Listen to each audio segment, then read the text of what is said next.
Hi guys, welcome back to my channel. If you haven't already noticed in the first few seconds of this video, I cut my hair again. I finally got over the hump of cutting my hair, which is when I chopped it all off the last time.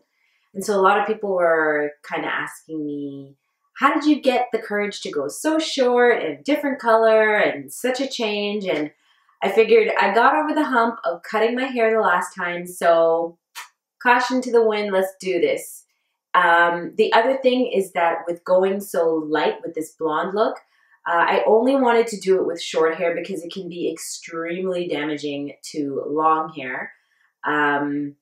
So I said, you know, I'm gonna go short.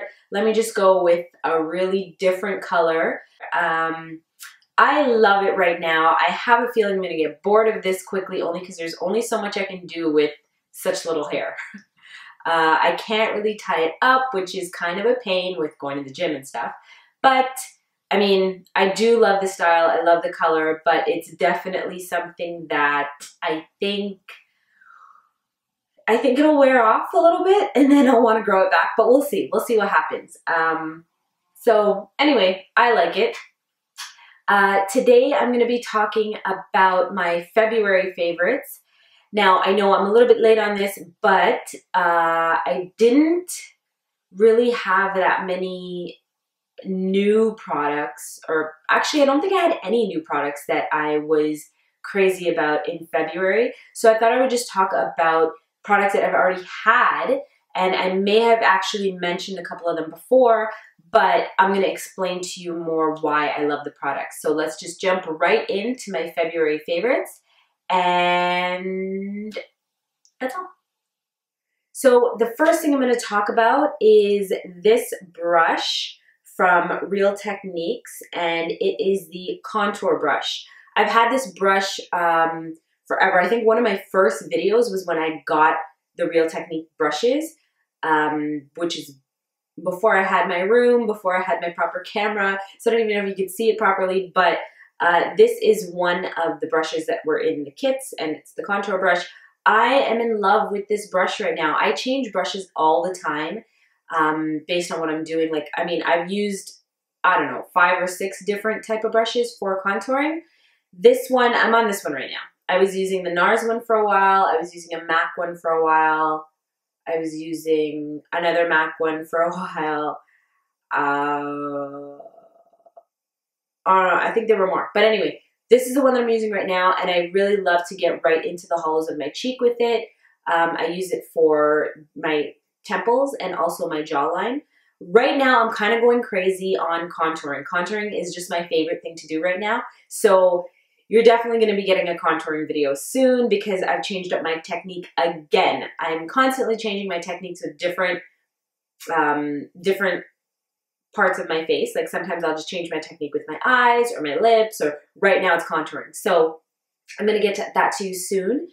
So yeah, this is the brush that I'm using right now. I love it. It gets right in there, and that's all. I love it. But it's, I mean, it's not new. I've had it for a while. I just wasn't, I was using it for either something. I don't think I was using it for something else. I'm lying. I don't think I was using it for something else, but I am using it for contouring right now, and I love it. The other thing I want to talk about is my shellac. I started doing shellac again because with babies so little, I don't want to scratch them. And I can only keep my nails longer when I have shellac on because it kind of thickens them a little bit, so that if I do accidentally scratch one of the kids, it's not like scratching and like cutting their skin. It's just kind of like a, like, I don't know why I'm doing this, but it's just kind of a, it doesn't hurt. It doesn't hurt. So it thickens them up a little bit. Obviously, I'm very careful with them anyways because I don't want to scratch the kids anyway. But the other thing is that I never have time to do my nails. With 2 kids in the house, I never have time. I mean, I have time to do my nails, but I don't have time for dry time, because the only chance I have of doing my nails is after the kids go to sleep, and then I paint them, and then I go to sleep and they get smudged. So shellac is just my, really, it's my only hope for having my nails done right now. So there's no dry time. I love it. This is another service that I go to my cousin Kim. She is Kim Aesthetics. I will post her information in the bottom bar of this video in case you want to check her out. She's in Brampton, Ontario, and she's phenomenal. So I'm going to post her information. She's the person that does my shellac.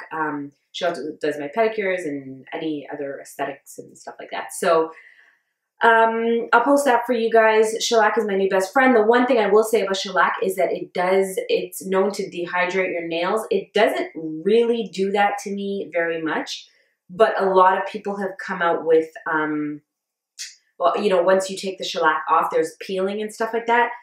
I'm thinking that part of the reason why I don't really get that is because I use another favorite product, which is cuticle oil. Now, this one, I've spoken about this before in another video, but this is from the Elmwood Spa, and the reason that I love this one is really only because of the smell. It smells like pineapple, and I love it. So a couple of drops goes a long way. You just put it on your cuticle area and just rub it in. I do it every night before bed, just to keep my cuticles really moisturized. My hands are washed all day. I'm constantly washing my hands between changing diapers, feeds.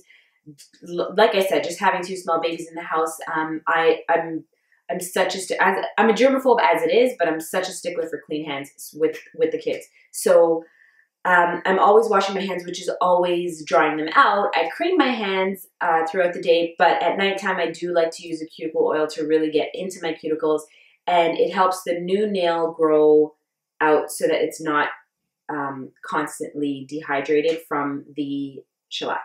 So that's just a little tip if you're going to get shellac, or if you already have shellac, or if you just want to use cuticle oil because it smells fantastic and it's good for your nails. So that's my other favorite. The only other favorite that I have for this month, well, for last month because it's March now, is my Studio Finish Concealer by MAC. And it's in a little pot like this. There it is. Now, the reason, I have mentioned this before too, but the reason that I love this one so much is because it's such a high coverage, first of all. It covers pretty much any imperfections. I don't use this under my eyes because I use a highlighting concealer for that. Well, not really a highlighting concealer. I just use a lighter shade. But I use the MAC Pro Longwear for concealer right now because, like I said, I change things up all the time.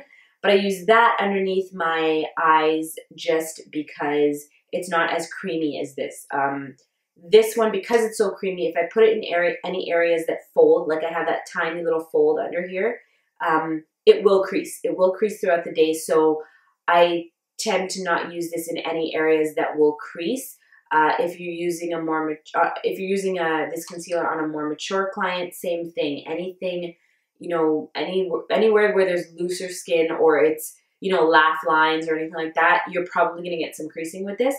But the other thing that I wanted to talk about regarding this concealer is not only the high coverage that it has, but also the fact that it's kind of the color that I use specifically. Now, this can be with any concealer. I'm just talking about this one because this is the one that I use.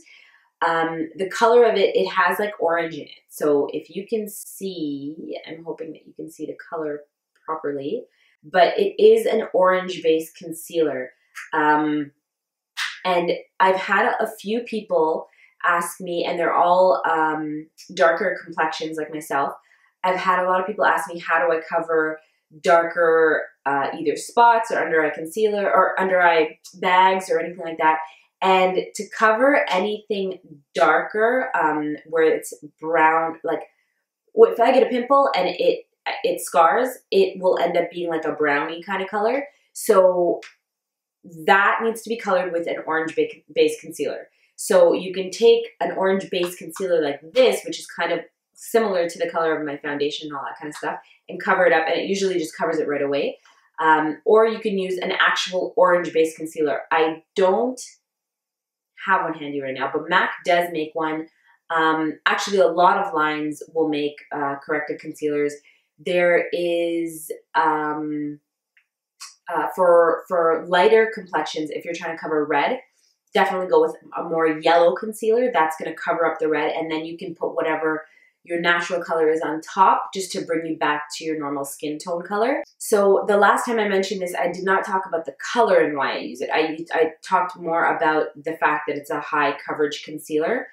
So there's two reasons why I use this one. The other color that I use in this is more for my highlight in my T-zone. Again, not from under my eyes, but just my nose, my cupid's bow, my chin, and my forehead in the center here. And that I use a lighter color for in the same concealer, but not from under my eyes. So again, the two reasons that I use this is the high coverage that it has for covering up marks, and the fact that it's orange based, so anything that I want to cover up on my skin is usually more browny. And for that, you definitely want to use a more orange based concealer. So hopefully that will help you. In my contouring video, I will go through that because I always do foundation, concealer, highlighting, and contouring all together before I do the rest of my makeup. So I will show you guys that when I do my new contouring process video, which I'm really excited about because I've managed to, for me, perfect how I like my contouring and highlighting to look. So I think I might be sticking with this, this process, but knowing me, probably not. The other thing is that my room is almost, it's pretty much done. So I might be doing a vanity tour video soon, but it really just depends on if that's what you guys want to see. So if I see comments that you guys want to see that, then I will post it. If not, I will just do some other looks for you guys. And either way, I'd be doing other looks for you guys anyway. But let me know, whatever it is that you guys want to see, please let me know, because that's what I'm going to record, unless it's stuff that I just really like to do, and I'll record that. So that's it. That's all I had for my beauty favorites for February. I was going to say May, when we're close to May. Actually, we are close to May. It's going to come before we know it. But anyway, those are the three favorites that I had for February, which weren't too many. I'm still working on my cousin to get in here for the hair care video. And that is all. So like I said, if there's any videos that you guys want to see, who says that? If there's any videos that you guys want to see, please let me know. Leave a comment for me and let me know. And hopefully this video helped you guys with the products that I spoke about. And that's it. I will talk to you guys soon. I hope you like my new do. Thank you so much for watching. Don't forget to subscribe. And until next time, stay fabulous.